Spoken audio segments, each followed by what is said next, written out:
Good evening. It is Thursday night. It's 9 o'clock. It's my opportunity to chat with you. And tonight we are talking about your adult kids living in your house. Is it okay?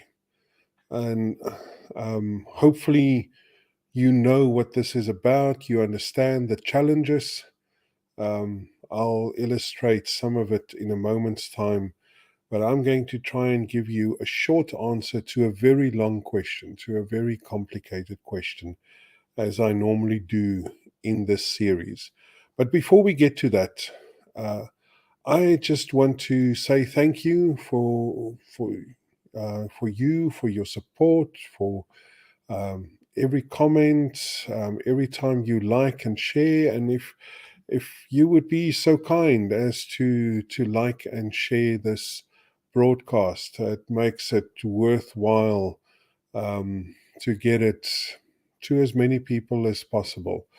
And if you comment during the live version of this broadcast, I can put that on the screen. You can say hi, you can ask a question, you can make a comment, you can add something to what I said. Um, so please be bold in doing that. I know it will take a while for people to catch on with that. So why is it an issue if your adult kids are living in your house? How can it not be okay? My kids are still in school, and uh, I have no plan of ever letting them go. I want to keep them with me for the rest of my life, for the rest of their lives. I never want this situation to change. But about 20, maybe 30 years ago, uh, a new term arose in mostly Europe, and it kind of um, moved to other countries. And I see this happening more and more in South Africa. And I actually had a number of questions about this adult kids living in your house situation over the past month or so. The term is kippers. Kippers stands for Kids in Parents' Pockets Eroding Retirement Savings. See, in the past, I wanted to say the normal flow of life, but normal is such a vague term. Uh, but in the past, life would work like this. You'd have kids, they'd go to school, they went to study or train or equip themselves in some kind of career, something with which they could earn money. And they would come home for holidays while they were studying, and then they would set up house with your help. They would start living their lives, and somewhere along the line, they would get married themselves, and you would have grandkids. And that's how we understood life. And now things have changed quite a bit, and mostly it's economic, I think. Um, it's just so difficult to set up house and buy a car and to live a life with a starting salary. And many young adults are struggling to get that right. So they stay in their parents' homes for longer and longer. And now we have 40-year-olds living in their parents' homes, um, sponging, I suppose. And it's become a bigger and bigger issue. It's really happening. I know it might not be happening in your house, but it's really happening. And the question is this a good or a bad thing? And I know there are people that have made this work, and I don't want to come and scratch around in your life and create problems where none exist. But mostly, kippers, kids in parents' pockets, eroding retirement savings. It's not good for parents, and it's not good for uh, for the kids themselves, for those adults living in their parents' homes. And mostly we don't get it right. And if you have peace, it doesn't mean you're getting it right. Because what needs to happen for your children is that they set up life for themselves and determine how they want to live life and have the freedom to live it in that way. And when they just stay on in your home, the thing that you as a parent don't get right is you don't change how you are treating them, and they don't change how they're responding to you. So when they're kids in your house and they go in and they're in high school or somewhere, they open the cupboard and whatever food is there is there. It's theirs. They can eat. You do the washing, you do this, you do that, and everything is just there. Changing that uh, doesn't come naturally. So before you know it, they're 40 and they're still in your house. And I don't want to give the whole answer. I want to say, uh, when you're helping your kids get on their feet, you're doing a good thing. And if that means they stay in your house for a period of time, or they move back into your house for a period of time, that's awesome. That's what parents are supposed to be doing. But it can't be a permanent arrangement. And you, as they grow up, um, there are things that needs to become their responsibility. So I want to say it in this way. I want to say, whatever you give your adult child, neither of you will have. If you give them space, it's not your space anymore. It's not really their space.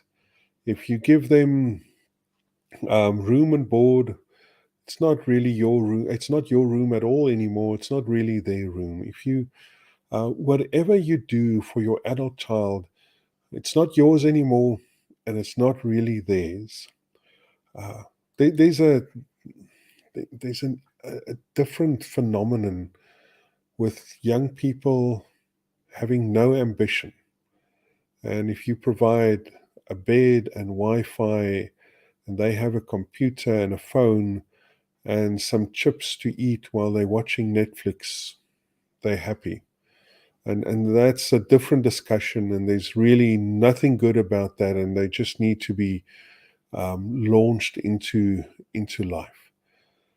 But if you are helping out your child to get up on their own feet in difficult economic times, there's two things I want to leave with you. The first one is, you, parent, you need to treat them like independent adults.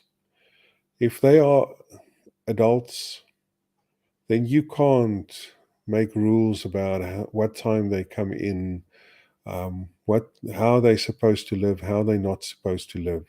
They make up their own minds. If you can't do that, it's very unhealthy. If you keep on treating them like kids, they will keep on behaving like kids. And there will be rebellion. Rebellion will lead to conflict, and that conflict will hurt your relationship with your child in ways that you don't want it to be hurt. Um, so you need to find ways to treat them like independent adults, even though they are living in your homes. And this is more difficult when they never leave. It's easier when they come back later, having set up their own lives and their way of living. And the second point I want to make um, is, when you help your kids and you have them in your house, and you're trying to help them get up on their feet, you, the both of you and your child, need to have an exit strategy right from the start. You start at the exit strategy.